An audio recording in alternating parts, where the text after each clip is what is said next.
everything I believed was incorrect in a way. Maybe not everything, but a lot about health, about how the whole healthcare system works, about what I need to do to have a long and healthy life. And yeah, you can't help but want to talk about it more and spread that. You start to realize, again, the environment's a weird spot, right? Like when you go back to simpler foods, right? People are like, healthy food. I'm like, you know what? Healthy food is simpler, right? They're just like, your body knows what to do with that.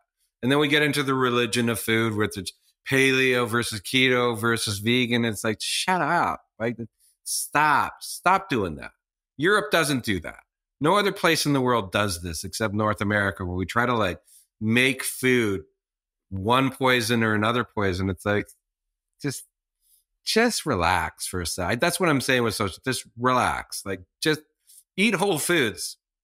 That's all that used to be available. Like in Canada, when I was a kid, like McDonald's, we had one, right? Like we didn't have a lot of stuff. So you went to the grocery store and food was like not as genetically modified. And so like, it was simple. That's all you're supposed to do, right? Just supposed to get carbohydrates, fats, and proteins. That's it, right? However you end up doing that, sprinkle some extra mineral and some vitamins on that. And that's as complicated as food gets. They're just building blocks and fuel. There's no like pixie dust in those. So you shouldn't be stressed. You should be stressed when you're starving. You shouldn't be stressed when you're eating, but you have to eat real food. If you eat modified food, then like I said, just like that digital noise from these things, that immune system just has constant amounts of work. And if it has to continually do external work, then it's not going to be able to do internal work, and you're going to get histamine and every other symptom. So like what you did is you just added by subtracting, right? You said like, I'm not going to work my immune system as hard. And then you saw like it had extra ability to go deal with some grasses at a certain time of season. Good, done, problem solved. We're over that, right? And then, but in medicine, the strange thing is we never take that approach, right? We're like, oh, we'll just keep adding things, right? You're adding three Whoppers a day or whatever it is, and then we're adding like Benadryls and everything. And you're like, wow, I just feel like crap. And it's like, well, if you look at the math, like that's the appropriate feeling to doing all that, right? You should feel like crap. Like we got a desired outcome, right? You wanted it. You're quick. You're doing everything fast. It's costing you $12.99 for the whole dinner. And I mean, yeah, you're going to feel like crap. That's the desired outcome of it. If we draw this out on paper, that's what it looks like. So like you get to see, but you wish somebody would have just sent that to you. We're like, hey, why don't you take a break from dairy and bananas so you're not like a piece of fly paper, like attracting all this grass. And you're like, oh, okay. Like, I'll just do that for 3 months so I'm not bleeding out of my eyes. And then you'll be like, hey, that solves all the problems. So yeah, I mean, you wish it would be that simple. Like we should have taught that to you in high school. And then in medicine, like we used to do that. Somebody used to come to your house and be like, hey, this happens every year. Like, why don't you stop eating that burger and let's just see what happens? And you'd be like, guess what, doc? I'm better. And they would have said, okay, that's what we're doing every single April. And so you learned. It just took a little bit of time. And then you saw, like, when you go into medicine was just trying to undo what you were doing to yourself. And you're like, well, if you just would have told me what I was doing, I probably wouldn't have done it. So again, all good information, right? Now you're passing it to the mass. Yeah. Exactly. Because I mean, one of the worst things that can happen is you do one of those surface treatments and you get the result, because then you think the problem solved. I thought my problem was solved. And that's why I like your systemic approach and also the data, because I was like, man, like it did make sense.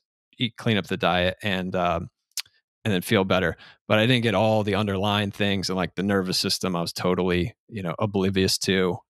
So it's like, it just lit a fire under me. Like, okay, how do we understand this a little better so people have tools before they get to the point of crashing? So more people can be like your longevity patients. They come in reasonably healthy and want to do more versus I'm in a health collapse. They just want to live till they're 150 years old, right? Like they're in a good problem now. And a lot of them started like a lot of them got introduced to this from like you, right? Like, hey, like now I came from a spot that was not desirable.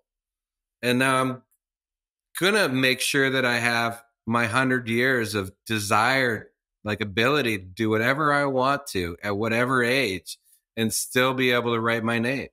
Right. And that, I think now, unfortunately, like that's not a passive process anymore. Right. Longevity used to be like, let's just go in our fields and we'll get on our combine and we'll like do some stuff. We'll stay active and we'll eat good foods and we'll live to 95. And longevity is not passive anymore. Longevity needs activity because the environment has worked so hard against you that you need to do these things in order to ensure like your last 20 years are the 20 years that you want. Because now we can already, if we just leave it to its own resources, like we see what that last 20 years looks like, and it's not desirable. So people your age are like, they're getting to see that in the front row seat. And so that's why they're starting to be more active. Like when you were 30 or 20 or whatever it was, like you didn't give a rat's butt about what you were doing for your health. Like it was a passive process. You were having fun. You were using up your health at that time. And then you would get your health back because you just stopped doing all that stuff.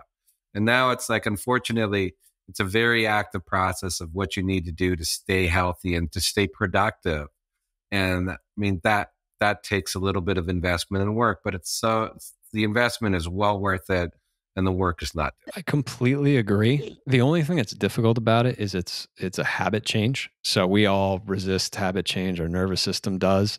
So what do you find that anything helps your patients see this, or what wakes them up to that? Is it other than like major health issues? Do the numbers, do the tests sometimes help them, or what helps people get this? You know, yeah. I think like people get to see the end result. Right. There's not that many things. Like if you just mention, we'll just go with the 3 C's, like I say, like cancer, cognitive decline, and cardiovascular disease. Right. You look at those 3 C's. They're not imaginary. People know them. They've been usually touched by them at some point. So anytime you like do the assessment and you get to see like this is under the surface, whereas like looking at your bank account and seeing you have $100 left, like you're not trying to get to zero. Like you will change your spending habit, right? Like everybody understands that concept. If you don't see it, then no news is good news, right? Nothing's happening. I'm going to go on and do it. If you would have never had those allergies, what would your diet be like today? Probably similar to what it was. You would have got away with it for a long enough period of time. It wouldn't have prompted change. Like people are always like, oh, I got sick at a young age. I say you got lucky at a young age, right? Because that's the only thing that's going to get you to old age now. Is that you got sick at young age and we're able to uncover and undo it. When you're older, that doesn't happen like that simply. So sometimes it's unrecoverable because it's a 50-year problem. So people that get sick are lucky when they get younger, if they get healthy, if they get educated, because now your life and your health trajectory has remarkably changed because you were sick for 5 years. Like good time of year, good time of life, right? Just able to manage it, even though your eyes are bleeding, you could still do some stuff, but you're like, look, and I had the propensity to still have a young enough shelf life that things healed faster than they would have if you were 20 years down the road. But people are always like, well, I wouldn't have made the change. And I'm like, no, you wouldn't have. Because every human is like, it's hard to do something good if you're not motivated to do it, right? It's hard to go to the gym if like you don't have a reason to do it. Like there's very few people that'll be able to do that unless you're motivated by something that hasn't happened yet, which is usually like doom and gloom, or something that did happen, which you're thankful that it'll never happen again. So I think I think assessments and seeing what's going on under the surface, and we should all see that anyways, right? Like you do your taxes once a year, so you see what you're supposed to be doing, right? Like you're not supposed to be scared of them because it means you didn't wrong, right? But you're just using things as a guide.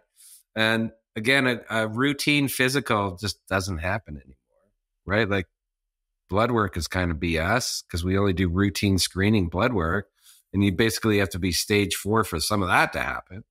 And so like you have to go for a deeper dive into your health.